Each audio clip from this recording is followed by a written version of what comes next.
PlayStation VR Review. Update: it's an all-out price war between the top VR headsets.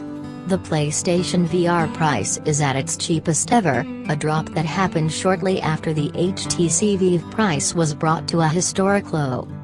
With all the price cuts, we thought it best to give you a complete breakdown of how the top 3 VR headsets compare when it comes to price, so you know exactly what you need to pay to get into virtual reality.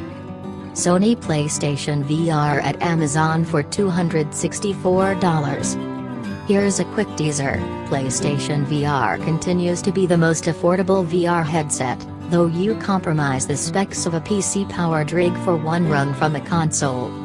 Still, some of the PlayStation VR bundles are quite tempting, and you only have to pay for a PS4 or PS4 Pro to run your headset, not a pricey VR-ready PC. And once you've got your PlayStation VR set up, you have a growing library of PlayStation VR games to play. We recently updated our list of the best PlayStation VR games, so be sure to check it out. Original article continues below.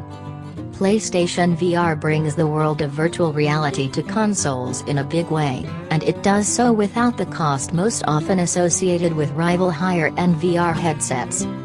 Those headsets have not only traditionally been expensive devices on their own, but have also required expensive gaming PCs with enough power to run them. Well over a year after its release, the PlayStation VR virtual reality headset is still going strong. Sony is positively committing to its VR development teams, as evidenced by the quality PlayStation VR games that have been released, and those yet to come. Moss just launched in February, and 2 more must-play titles, The Inpatient and Sprint Vector, are also out now. What's more, Sony announced more than 30 games coming to PlayStation VR in spring 2018, or sometime between late March and mid-June. We expect to get a big preview of these games at E3 2018.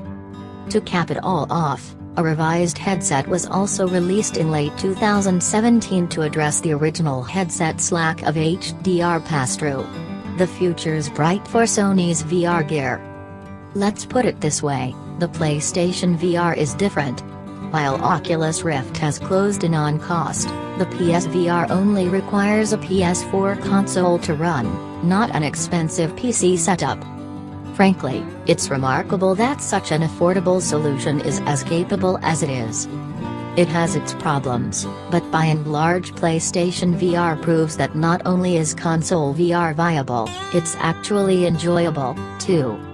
We've now tried dozens of games on the console, from Rocksteady's impressive, but short, Batman, Arkham VR to the laugh-out-loud funny job simulator to the tear-jerking Wayward Sky and even gun peripheral-toting horror game Farpoint VR. Some of these titles were more fun than others, obviously, but all of them made the same point: PlayStation VR doesn't suck. Before we go on talking about PlayStation VR's finer points and foibles, let's get the basics out of the way.